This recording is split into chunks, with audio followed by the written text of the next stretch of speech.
안녕하세요. 약사와 함께하는 스마트 건강 수첩 부팜의 현고은 약사입니다. 오늘은 고혈압에 대해서 알아보겠습니다. 고혈압 하면 혈압이 높은 상태를 말하는 것까지는 아실 텐데요. 그렇다면 혈압이 얼마나 높아야 할까요? 정상 혈압은 수축기 혈압이 120, 이완기 혈압이 80, 그것을 기준으로 합니다. 그렇다면 이것보다 높아지는 상태를 고혈압이라고 하는데요. 흔히 질병으로서 고혈압은 위의 혈압인 수축기 혈압이 140보다 높고 아래 혈압인 이완기 혈압이 90보다 높아질 때를 말합니다. 특히 이 둘 중에 하나만 높아져도 고혈압이라고 할 수 있습니다. 일반적으로 혈압이 높을 때는 특별한 증상이 나타나지는 않습니다.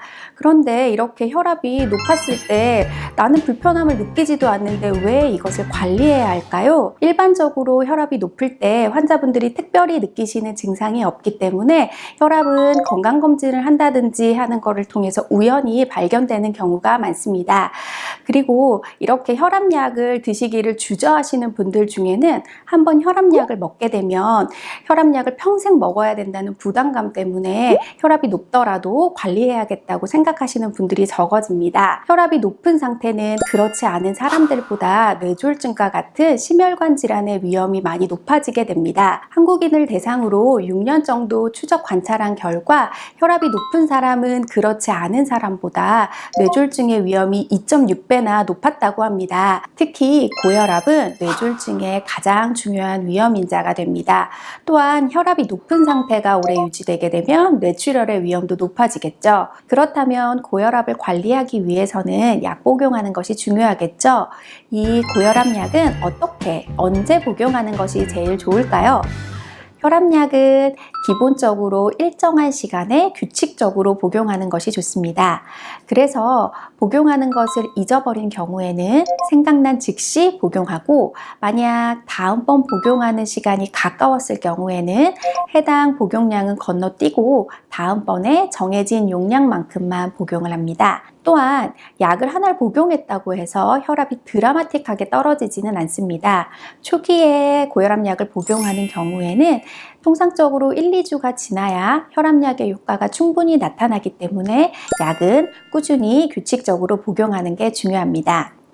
특히 이뇨제가 들어간 혈압약의 경우에는 가급적이면 오전에 복용하는 것을 권장드리는데요. 만약 2번 이상 복용하게 되는 경우에는 마지막 복용 용량은 가급적이면 오후 5시 이전에 복용하시는 것을 권장합니다. 혈압은 수면 중에 낮아졌다가 이른 아침에 상승하고 기상시에 높아지게 되므로 하루 한 번 복용하는 혈압약의 경우에는 아침에 복용하는 것이 일반적입니다. 또한 약을 복용하는 것은 혈압을 관리하는 것이지 완벽하게 치료가 되는 것은 아니기 때문에 보통 혈압약은 평생 드시면서 관리하는 것이므로 약물 복용을 꾸준히 규칙적으로 하는 것을 가장 중요하게 생각하시면 되겠습니다. 그렇다면 고혈압약을 복용하면서 혈압 관리에 도움이 되는 영양 성분에 대해서도 한번 알아보겠습니다.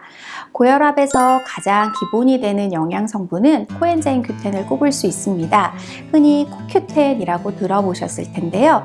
이 CoQ10은 원래 우리 몸에서 존재하는 물질로 강한 항산화 작용을 가집니다. 일반적으로 코엔자임 Q10을 복용하는 경우에 수축기 혈압과 이완기 혈압이 낮아진다는 연구가 있기 때문에 고혈압 환자에게서는 코엔자임 Q10을 복용하는 것이 도움이 될 수 있겠습니다. 이 CoQ10은 강한 항산화 작용을 통해서 혈관 확장 물질인 산화질소가 산화되는 것을 막아 혈관을 튼튼하게 하고 혈관 건강 관리에 도움이 될 수 있습니다. 이 산화질소는 혈관 근육에 작용해서 혈관 확장 효과를 가지는 동시에 혈관 수축 물질을 차단해서 혈압을 조절하는 데 도움이 되고 혈전 생성을 막아 혈관 건강에 기본이 된다고 할 수 있겠습니다. 코엔자임 Q10은 통상적으로 하루 50에서 100ml 정도를 복용하는 것을 권장하는데요.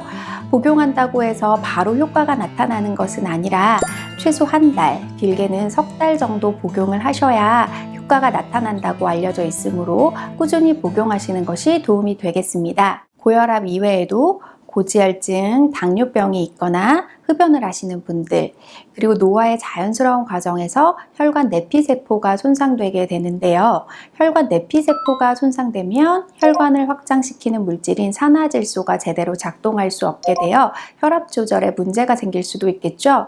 그렇기 때문에 질소가 풍부한 물질을 공급하게 되면 혈관 건강에 도움을 받을 수 있습니다. 질소가 풍부하게 들어있는 물질로 아르기닌을 꼽을 수 있는데요. 이 아르기닌을 공급하게 되면 혈관에서 산화질소가 충분히 생성되어 혈압을 관리하는 데 도움을 받을 수도 있을 뿐만 아니라 우리 몸에서 근육 생성에 도움이 되는 단백질 합성, 또 에너지 대사에 사용되는 포도당을 공급하는 것뿐만 아니라 피로물질인 젖산을 감소시키고 간의 산화적 스트레스를 막아서 간 건강까지 챙길 수 있겠습니다. 시간이 지나면 파이프에 녹이 슬듯이 노화의 과정에서 자연스럽게 노폐물인 활성산소가 만들어집니다. 이 활성산소는 우리 혈관벽에 영향을 줘서 혈관 건강을 나쁘게 하기도 하고요. 심혈관 질환의 위험을 높이기도 합니다. 그렇기 때문에 이러한 쓰레기인 활성산소를 없앨 수 있는 항산화제를 공급하는 것도 혈압 관리에 도움이 될 수 있는데요. 대표적인 항산화제가 비타민 C입니다. 이 비타민 C는 혈관의 탄력성을 개선해서 혈관 건강에도 도움을 줄 수 있어 혈압 조절에 더 도움이 될 수 있을 텐데요. 이러한 비타민 C는 단독으로 공급하는 것보다 비타민 E라든지 다른 항산화제와 함께 복용을 하면 더 시너지 효과를 가질 수 있겠습니다. 이상으로 고혈압에 대해서 이야기 나누어 보았습니다. 굿밤TV 좋아요와 구독 꼭 눌러주세요. 다음에 뵙겠습니다. 감사합니다.